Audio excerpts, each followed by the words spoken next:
Each day is a change.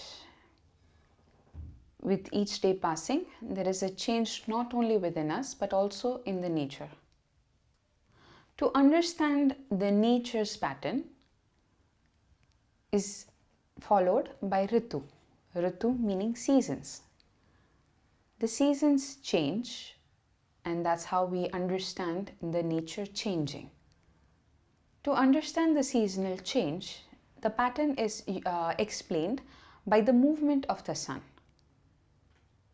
As we all understand, there are two movements of the sun which has been mentioned: the northward movement or the southward movement.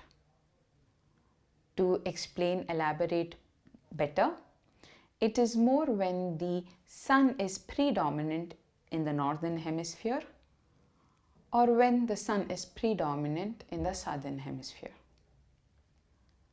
This change happens because of the movement of the axis of the earth.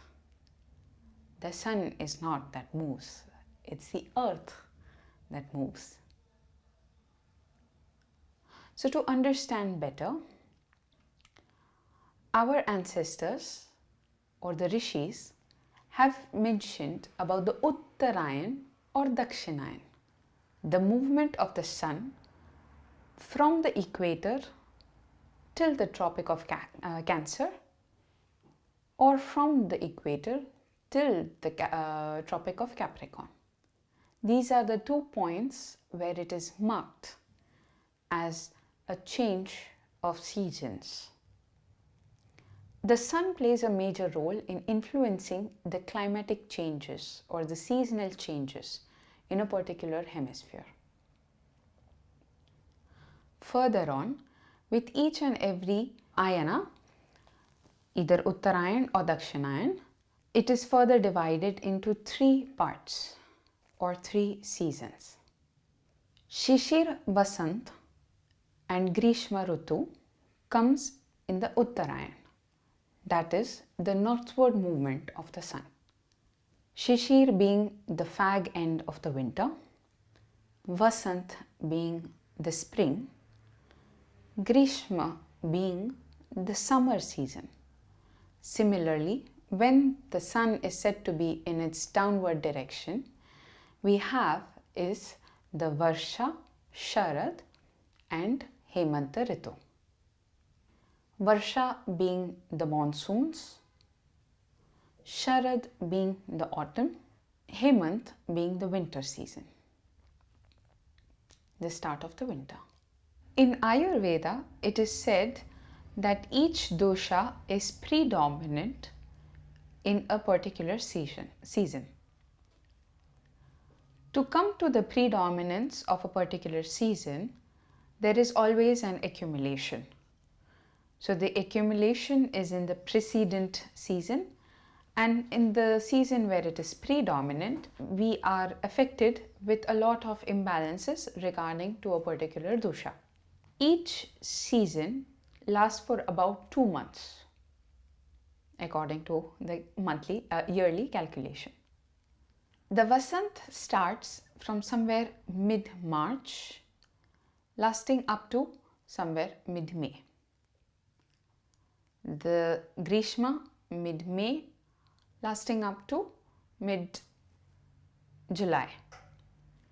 From mid-July and so on, you have the other seasons. The seasons are calculated according to the Hindu calendar, starting from Chaitra onwards. So now we are going to start with the seasonal regime. As it is called in Ayurveda, Rutu Charya. Rutu Charya gives us all the rules and regulation to be followed with each and every season. Every season has its own beauty and every season has its own faults. So to maintain yourself during this particular season is very important. Also, the changing of the seasons. What are the precautions to be taken to avoid any big imbalances between the doshas is very important. So there are certain characteristics to each and every season. I will be elaborating a little bit on it. Varsha Rutu, we start, is the second season of the Uttarayan, the spring. Everybody loves the spring. There is new life. There is nourishing factor in the earth. With this nourishing factor, you can notice there is a still light chill in the air, but at the same time, you do not have a very strong sun. So that is the typical characteristic of the Vasanta Rutu. There is new life everywhere. Nourishing factor.